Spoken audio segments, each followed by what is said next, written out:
민수기 14장 20절부터 24절 구약 218조 같이 읽겠습니다. 여호와께서 이르시되 내가 내 말대로 사하노라. 그러나 진실로 내가 살아있는 것과 여호와의 영광이 온 세계에 충만할 것을 두고 맹세하노니 내 영광과 애굽과 광야에서 행한 내 이적을 보고서도 이같이 10번이나 나를 시험하고 내 목소리를 청종하지 아니한 그 사람들은 내가 그들의 조상들에게 맹세한 땅을 결단코 보지 못할 것이요 또 나를 멸시하는 사람은 한 사람도 그것을 보지 못하리라. 그러나 내 종 갈렙은 그 마음이 그들과 달라서 나를 온전히 따랐은즉 그가 갔던 땅으로 내가 그를 인도하여 드리리니 그의 자손이 그 땅을 차지하리라. 아멘. 마음이 달라야 인생이 달라진다. 마음이 달라야 인생이 달라진다라는 제목으로 말씀 전하겠습니다. 요즘 파리 올림픽이 한창 진행되고 있습니다. 우리나라도 많은 금메달, 메달을 따고 있습니다. 그런데 지난주 월요일이었지요. 양궁의 여자 단체 결승전 보셨어요? 보셨어요? 정말 손에 땀을 쥐게 하는 경기였습니다. 결승전에서 중국을 간신히 이기고 올림픽에서 10연패를 했습니다. 올림픽에서 10연패라고 하면 몇 년 동안 금메달을 딴 거죠? 4년마다 올림픽이 열리는데 10번 금메달을 땄으니 40년 동안 단 한 번도 금메달을 놓치지 않았다는 말입니다. 40년 동안 감독이 그대로입니까? 감독도 바뀌고 선수도 다 바뀌었어요. 심지어 양궁을 진행하는 룰, 경기 방식도 싹 바뀌었습니다. 경기 방식이 왜 바뀐지 아세요? 오랫동안 한국이 양궁을 너무 잘하니까 다른 나라도 좀 금메달 좀 따보겠다고 경기 방식을 바꿨다고 합니다. 그럼에도 불구하고 올림픽에서 40년간 연속해서 10개의 금메달을 땄습니다. 대한민국이 양궁에 이렇게 강한 이유가 있습니다. 여러분도 아시지요? 그 이유 아세요? 오직 실력으로만 선수를 뽑습니다. 인맥, 학력, 경력. 작년에 금메달 땄다고 해서 올해 대표 선수가 되는 것 아닙니다. 똑같이 다시 검증받고 평가를 받아야 합니다. 그래서 오직 실력으로만 선수를 뽑습니다. 여러 번 평가합니다. 한 번 반짝 잘했다고 뽑지 않아요. 여러 번 오랫동안 평가해서 실력이 꾸준한가, 계속해서 잘하고 있는가 이것을 살펴서 평가해서 국가대표 선수를 선발합니다. 이것이 한국이 양궁을 잘하는 비결이라고 합니다. 하나님도 한 가지만 봅니다. 하나님도 한 가지만 보십니다. 오늘 말씀에 보면 뭘 보세요? 마음. 그 사람의 마음을 보십니다. 그 사람의 마음이 어떠한가, 그 중심이 무엇이 있는가를 보셔요. 그리고 그 마음이 꾸준한가 이것을 봅니다. 하나님께서 이스라엘 백성들의 그 마음을 들여다보신 그 장소가, 오늘 말씀의 장소가 가데스 바네아입니다. 가데스 바네아. 지도를 한번 보여주시기 바랍니다. 왼쪽에 보면 애굽 땅에서 빨간 산을 따라서 쭉 맨 아래에 시내산까지 왔습니다. 약 3개월 정도 왔습니다. 시내산에서 하나님이 주시는 십계명, 이 말씀을 받았습니다. 시내산에서 무려 1년 동안 살았습니다. 그리고 광야에서 2년차 지났을 때 빨간색으로 표시된 가데스 바네아까지 올라갑니다. 시내산에서 가데스 바네아까지는 10하루, 11일 정도 걸리는 그 거리입니다. 그 거리에 올라가서 그 위쪽 지방에 있는 가나안 땅, 그 땅을 정탐합니다. 네, 감사합니다. 이제 정탐할 때 각 지파별로 한 명씩 뽑았습니다. 12명을 선발했습니다. 그 중에서 유다 지파에서는 갈렙, 에브라임 지파에서는 여호수아가 선발되었습니다. 그들은 12명은 40일간 정탐하고 그 결과를 보고했습니다. 보고할 때 백성들에게, 모세에게 보고할 때 그냥 와서 말로만 보고한 게 아니에요. 가나안 땅에 있는 열매, 아주 튼실한 그 열매들을 거두어서 백성들에게 보여주면서 이렇게 보고합니다. 하나님께서 우리에게 약속해 주신 가나안 땅은 정말 말 그대로 젖과 꿀이 흐르는 땅이었습니다. 땅이 정말 비옥합니다. 보세요. 이 열매들을 보세요.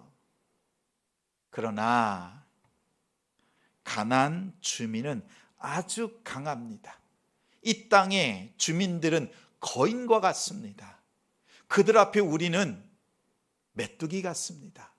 이렇게 보고했습니다. 좀 전에 좀 긍정적인 보고를 받다가 갑자기 부정적인 보고를 받았던 이스라엘 백성들은 그 말을 듣고 그 마음이 요동칩니다. 통곡합니다. 이렇게 말합니다. 우리가 죽을 곳이 없어서 여기에 불러서 우리로 하여금 여기에서 죽게 만드는구나. 우리를 일부러 여기까지 오게 했느냐. 이렇게 원망과 불평했습니다. 밤새도록 모세를 원망하고 하나님을 향해서 원망했습니다. 우리 성도들에게 묻습니다. 성도 여러분, 우리 긍정이 있고 믿음이 있어요. 긍정이 있고 믿음이 있습니다. 그러면 긍정이 믿음입니까? 같아요? 아니면 다릅니까? 달라요? 같아요? 상황을 좋게만 생각하는 것 도움이 되지요. 잘 될 것이라고 말하는 것, 내 입술로도 말하고 다른 사람들에게도 권면하고 잘 될 거예요. 이렇게 말하는 긍정, 이것은 믿음이 아닙니다. 이렇게 잘 될 것이라고 말하는 것을, 그 긍정을 믿음이라고 생각하는 성도들도 있어요. 그런데 긍정은 믿음이 아닙니다. 보세요. 10명의 정탐꾼들이 눈에 보이는 상황을 그대로 보고했습니다. 튼실한 많은 열매들, 긍정적인 보고를 했지요. 그 다음 어떤 보고를 했어요? 그 땅의 거민은 거인들입니다. 우리가 아무리 싸워도 질 수밖에 없습니다. 부정적인 보고를 또 했어요. 그들의 마음이 어떻게 됐어요? 긍정적일 때는 마음이 높아졌다가 또 부정적인 보고 이 안에서는 어떻게 했어요? 마음이 낮아져 버렸습니다. 뭐예요? 마음이 감정에 휘둘렸다는 것입니다. 믿음은 그런 것 아닙니다. 믿음은 다릅니다. 믿음은 이러한 것들, 상황을 좋게 보고 또 상황을 좋지 않게 보는 것 때문에 마음이 바뀌는 게 아니에요. 오늘 말씀해 보니까 이 부정적인 보고를 하는 사람들, 백성들의 마음은 어떻습니까? 상황에 근거하죠. 상황, 좋은 것도 있지만 나쁜 것이 더 커 보이는 거예요. 그래서 마음이 어두워졌습니다. 우리가 그들의 밥입니다 라고 생각해서 마음까지 부정적으로 바뀌고 말았습니다. 부정적인 감정은요, 생각이나 바램, 상황을 보고 잘 안 될 것 같다, 이런 생각을 가지는 거예요. 이거는 근거가 없는 실망입니다. 그냥 상황을 보고 내 마음이 판단하는 거예요. 이건 근거가 없는 실망입니다. 근데 믿음은 달라요. 어떻게 다르냐면 믿음은 하나님의 말씀에 근거한 확실한 소망입니다. 실망하는 것이 아니라, 감정 때문에 실망하는 것이 아니라 말씀 때문에 소망으로 나아가는 거예요. 이것이 믿음입니다. 오늘 같은 장에 보면 9절에 여호사와 갈렙이 똑같이 보고합니다. 맞아요. 여러분이 얘기한 게 맞습니다. 10명의 사람들이 정탐한 것, 그 보고가 맞습니다. 가나안 땅은 풍요로운 땅입니다. 역시 그 땅은 우리보다 거대한 거인들이 살고 있습니다. 그러나 우리가 그들의 밥이 아니라 오히려 그들이 우리의 밥입니다. 이렇게 말합니다. 똑같은 상황을 놓고 보고가 달라요. 왜 달라요? 여호수아와 갈렙은 감정, 긍정과 부정이라고 하는 그 감정에 휘둘리지 않는 거예요. 그들이 믿음으로 나아갈 수 있었던 이유가 뭡니까? 이렇게 말해요. 그들의 신은 떠났고, 가나안 땅의 신들은 다 떠났고, 우리의 하나님 여호와 하나님이 지금 우리와 함께 하신다. 하나님의 말씀이 우리 가운데 있다. 이 말씀이 조금도 변하지 않았다. 하나님의 말씀이 근거해서 소망을 두는 겁니다. 우리 MBTI로 말하면 갈렙은 대문자 T입니다. 대문자 T. 냉철한 눈이 있습니다. 백성들에게 이렇게 말합니다. 너희들이 말한 것처럼 하나님이 아무 계획 없이, 목적 없이 공연히 출애굽을 시켰겠느냐? 하나님께서 그렇게 할 일 없는 분이시겠느냐? 기껏 여기에서 가나안 땅에 들어가지도 못하고 가데스 바냐에서 우리를 죽게 하려고 부르신 분이 하나님이시겠느냐? 하나님께서 그렇게 큰 기적을 행하시고도 우리를 인도하셨는데 우리를 여기서 죽게 하려고 부르신 것이겠느냐라고 사실적으로 말했습니다. 하나님은 다 계획이 있으시다. 내 눈에는, 우리 눈에는 그 계획이 잘 보이지 않지만 하나님의 계획이 없는 것이 아니다라는 거예요. 출애굽을 하고 가나안 땅에 들어가서 정복하는 이 비전은 창세기 50장 말미에 보면 요셉이 이스라엘 백성들 다음 세대에게 준 비전이었습니다. 하나님께서 너희를 출애굽시키실 것이다. 그리고 너희는 가나안 땅을 정복할 것이다. 이것이 하나님의 뜻이다.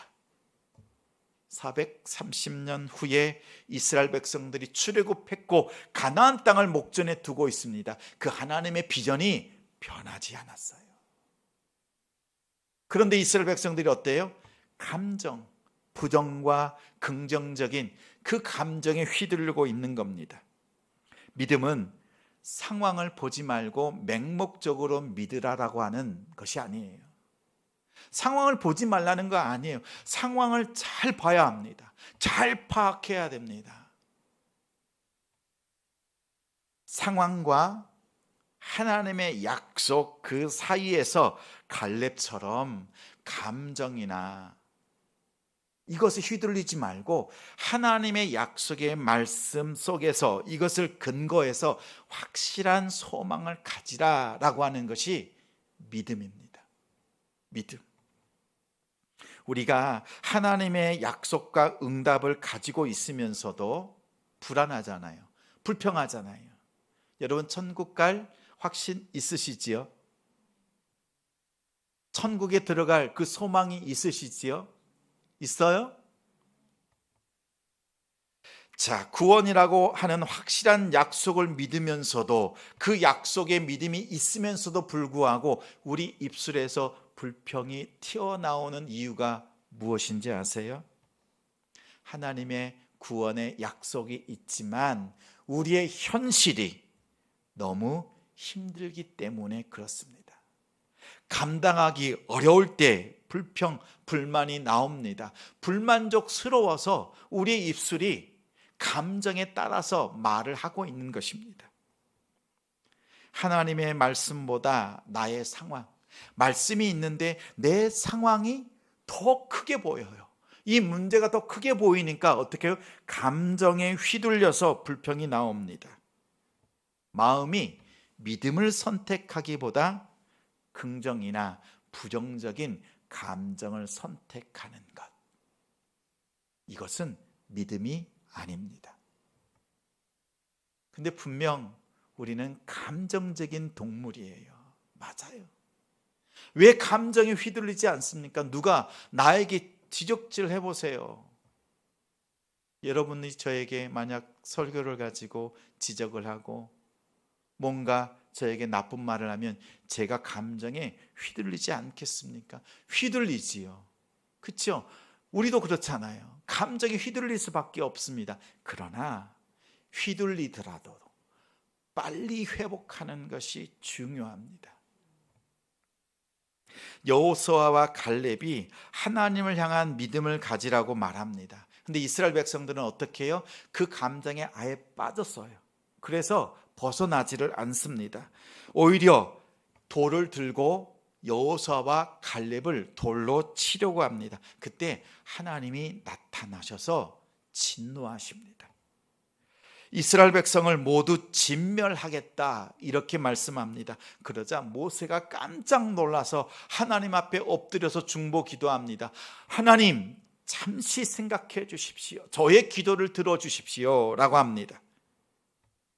하나님이 출애굽시키신 자기 백성을 가나안 땅에 들어가지도 못하고 이곳에서 죽이신다면 이방 나라 민족이 뭐라고 하겠습니까? 하나님이 무능력하다고 말하지 않겠습니까? 이방 민족이 하나님을 향해서 비아냥거리지 않겠습니까? 이렇게 하나님 앞에 간절히 이스라엘 백성을 위해서 중보합니다. 그러자 이 중보 기도를 들으신 하나님께서 20절에 모세야, 너의 말대로 이 감정에 휘둘러 있는 이 백성을 내가 사한다, 용서한다 이렇게 말씀하셨습니다. 그리고 그러나 두 번 그러나 이렇게 말씀합니다. 잘 보십시오. 앞에 보세요. 하나님께서 뭐라고 하셨어요? 모세의 기도를 들으시고 백성의 죄를 다 용서한다. 그러나 그 사람들은, 그리고 그러나 내 종 갈렙은, 용서하시고 난 뒤에 그러나가 두 번 나옵니다. 오늘 말씀이 그 결정적인 그 순간을 말하고 있습니다. 21절, 22절, 23절 우리 같이 세 절을 같이 읽겠습니다.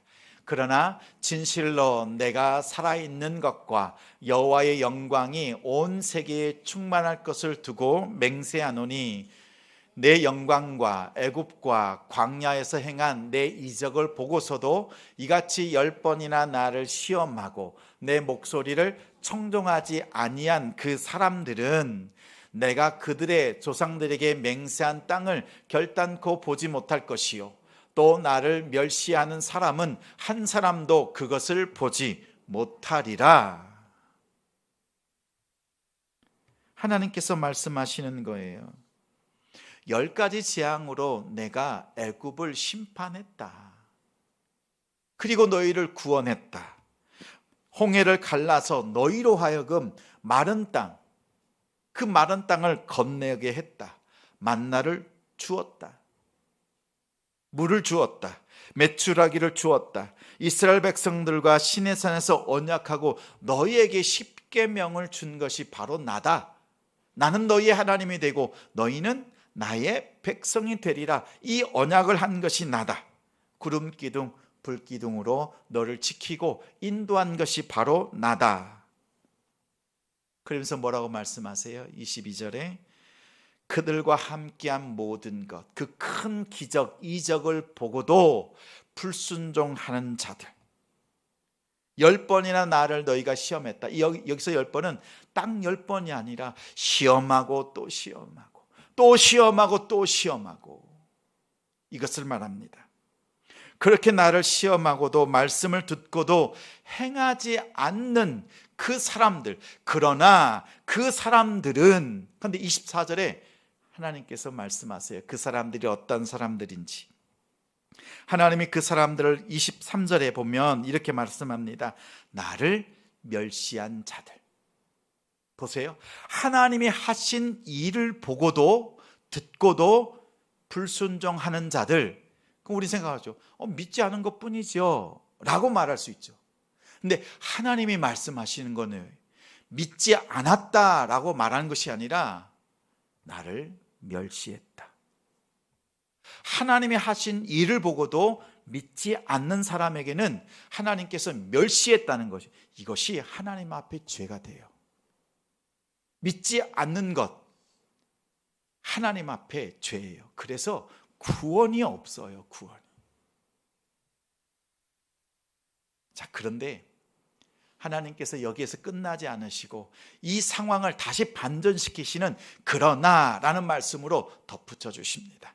24절 말씀을 두 번째 그러나 같이 읽겠습니다. 그러나 내 종 갈렙은 그 마음이 그들과 달라서 나를 온전히 따랐은즉 그가 갔던 땅으로 내가 그들을 인도하여 드리리니 그의 자손이 그 땅을 차지하리라.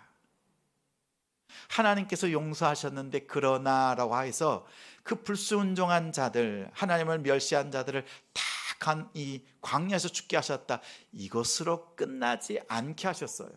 다시 그 상황을 반전시키시는 그러나로 붙여주십니다.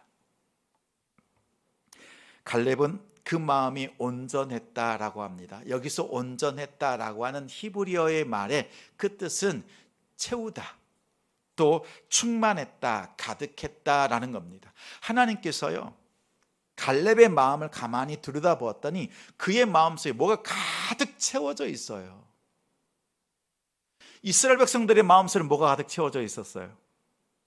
마음의 감정, 긍정과 부정에 휘둘리는 마음이 가득 채워져 있었는데 갈렙의 마음속에 보니까 다른 것이 채워져 있는 거예요. 뭐가 채워진 거예요?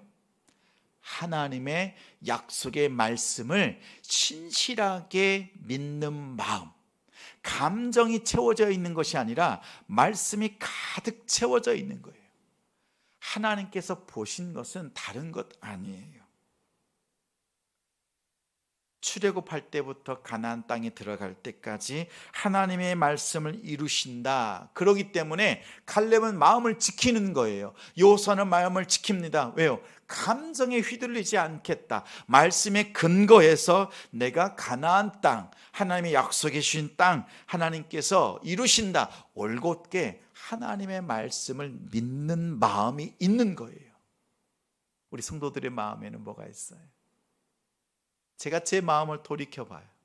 제 마음에요, 감정이, 긍정적, 부정적 마음이 막 요동을 칩니다. 갈렙과 같은 이러한 마음, 온전한 마음, 감정에 휘둘리지 않는 이 믿음이 얼마나 중요한가 다시 한번 생각해보고 돌이켜보았습니다. 성도 여러분, 여러분의 마음이 감정을 따라가지 않도록 하셔야 합니다. 감정을 따라가면 어떻게 돼요? 이스라엘 백성들처럼 부정적인 감정에는 부정적인 태도가 나올 수밖에 없습니다. 믿음이 보여요, 안 보여요? 안 보여요. 근데 걱정하지 마십시오. 두 번째 그러나가 있어요. 두 번째 그러나. 우리의 마음이 그렇게 요동을 치지만 이제 정말 믿음의 사람 어떻게 해야 되는가, 그 모델을 갈렙을 통해서 보여주시는 거예요.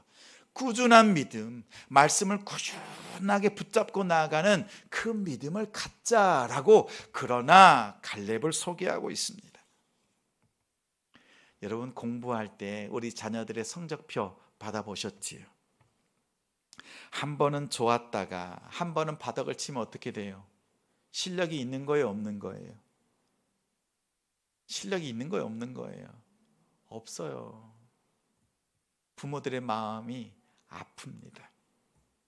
시험이 쉬울 때도 있고 어려울 때도 있지만 항상 꾸준한 성적을 내는 것이 그 자녀의, 우리 아이들의 실력입니다.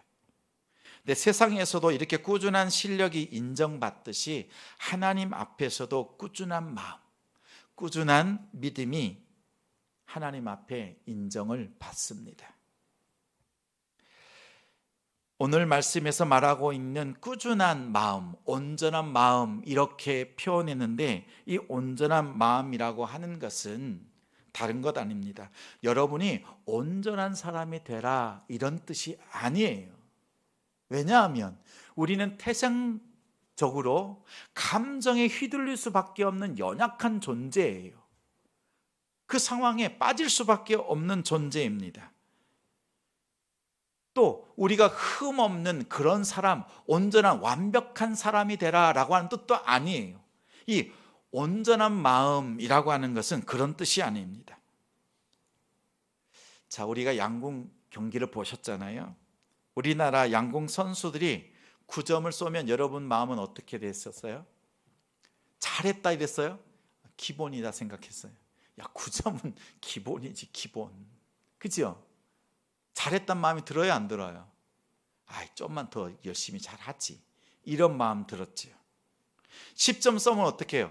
와, 잘했다, 이 정도까지는 안 해요. 잘했네, 안도하는 정도였어요. 근데 만약에 8점을 쐈어요. 9점은 보통, 10점은 잘했다, 안도하는 정도. 근데 8점을 딱 쏜 순간 어떻게 됐어요? 졌다, 그랬죠. 여러분, 이 마음이 왜 드는지 아세요? 우리나라 양궁 선수들의 실력이요, 9점 이상만 쏘는 실력들이기 때문에 그렇습니다. 만약에 다른 나라 선수들이었으면 뭐예요? 8점만 쏴도 잘했다, 9점만 쐈으면 진짜 정중앙에 맞춘 것과 같이 기뻐했을 거예요. 근데 여러분의 마음이요, 하나님을 향해서 그렇게 해달라는 거예요. 하나님은요, 너희가 나를 향한 마음이 그랬으면 좋겠다는 거예요. 내가 너희들의 삶 속에 단 한 번이라도 8점짜리 길로 인도한 적이 있더냐? 이 말씀을 하시는 거예요. 하나님이 여러분을 향해서 9점짜리 길로 인도하신 적이 있어요? 하나님은 항상 내 눈에는 울퉁불퉁한 길처럼 보이는데, 하나님은 나의 가장 복되고 선한 길 10점짜리 그 길을 준비하셔서 여셔서 우리를 그 길로 인도하고 계신 거예요. 그 말씀한 거예요. 홍해를 건너고 만나를 주고, 이 길이 너희 눈에 7점짜리로 8점짜리로 보이더냐? 아니다. 내가 너희들을 향해서 항상 10점짜리, 아니 100점짜리 길로 너희에게 인도했는데, 그 믿음을 나에게 달라는 거예요. 너희의 삶이 온전해라, 깨끗해라, 완벽하게 거룩한 삶을 살아라, 이게 아니라는 거예요. 비록 그런 상황 속에, 그런 마음 속에 감정에 휘둘리고 있는 상황인 것 알겠다. 그러나 너희들의 마음 속에 감정으로 채우지 말고, 나를 향한 신뢰하는 그 믿음, 내 말을, 그 말씀을 마음속에 가득 채우는 그 마음으로 살지 않겠니라는 거예요. 여러분이 우리 양궁 선수들을 향한 그 무한한 신뢰보다 하나님을 향한 신뢰는 더 확실해야 되지 않겠습니까?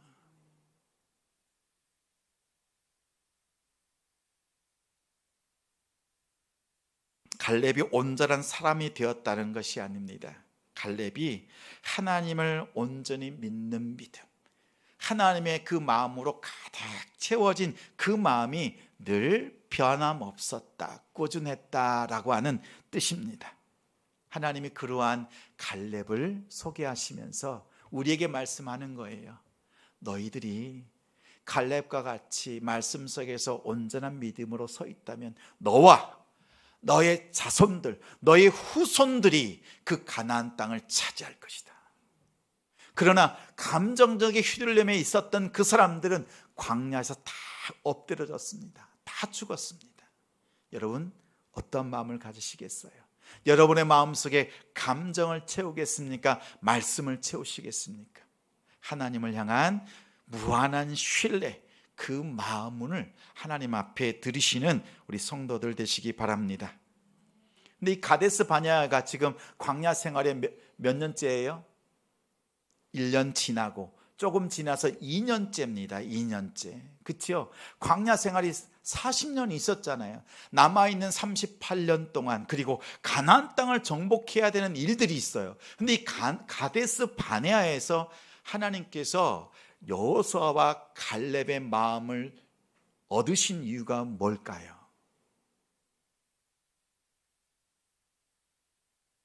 보세요. 38년 동안의 광야 생활이 남아있고 가나안 땅을 정복해야 되는 그 위대한 하나님의 꿈, 비전, 과업이 있습니다. 이 과업을 정말 이뤄갈 수 있는 사람이 누구인가?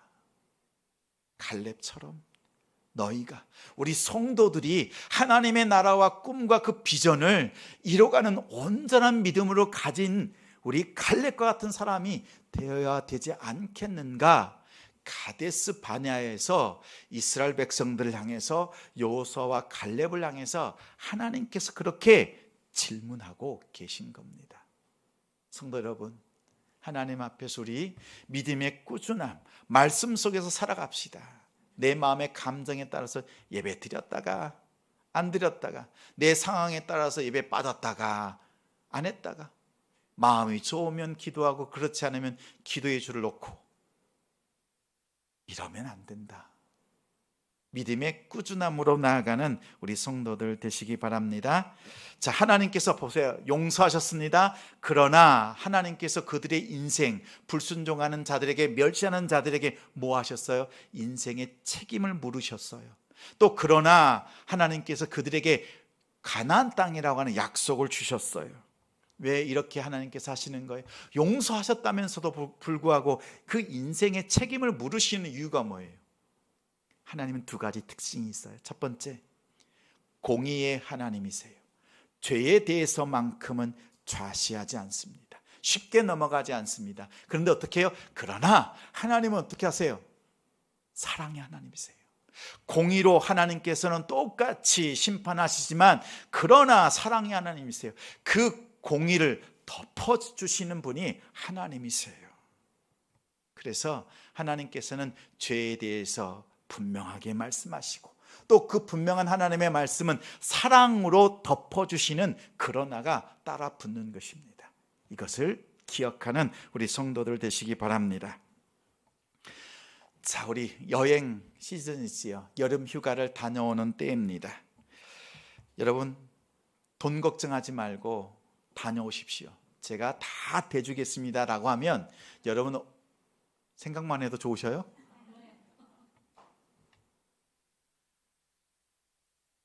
그렇게 말한다면 여러분 어디에 여행 가고 싶으세요? 저에게 묻는다면 저는 일단 성지순례 한번 가보고 싶어요. 성지순례 안 가도 다 압니다. 예루살렘이 어떻고 베데스다 연못이 어떻고 사진 다 봐서 알아요. 근데 이 사진 말고 직접 현장에서, 그리고 2000년 동안 그 시간 동안 또 예수님이 걸어가셨던 그 장면, 그 현장에 가서 보고 싶은 마음이 하나 있어요. 그리고 또 하나는요, 휴양하고 싶을 때 쉰다면 어디로 갈까? 그래서 천국과도 같은 하와이, 이쯤은 가보고 싶다, 이 마음이 있어요. 근데 만약에 여러분에게 걱정하지 말고, 기간, 돈 걱정하지 말고 하와이로 가족여행을 간다라고 생각해 보세요. 근데 갈 때 부모님들이 어떻게 해요? 수개월 전에 비행기 값을 치르고 티켓팅을 해놓죠. 그렇죠? 근데 당일날 비행기를 타고 하와이를 갑니다. 자녀들이 같이 비행기를 타는데 이렇게 말해요. 엄마, 아빠, 비행기 값 냈어요? 냈어. 엄마 아빠가 6개월 전에 다 지불했어. 너는 그냥 타기만 해. 자녀가 말합니다. 엄마, 아빠, 엄마 아빠가 돈을 내는 거를 내가 못 봤어요. 못 믿겠어. 내가 돈을 내겠어요. 비행기 값을 자기가 지금 낸대. 그러면 지혜로운 자녀입니까? 어리석은 자녀입니까? 이렇게 어리석은 자녀가 없지요. 우리 성도들 중에 이런 성도는 없겠지요. 여러분, 예수님께서 2000년 전에 십자가에 죽으신 거 봤어요? 못 봤죠. 근데 믿어요? 어떻게 믿어요? 안 봤는데. 정말 믿어요? 성경이 우리에게 믿음을 말하는 거예요. 자, 하나님께서 2000년 전에 너희를 향해서 행한 나의 일을 기억하라는 거예요.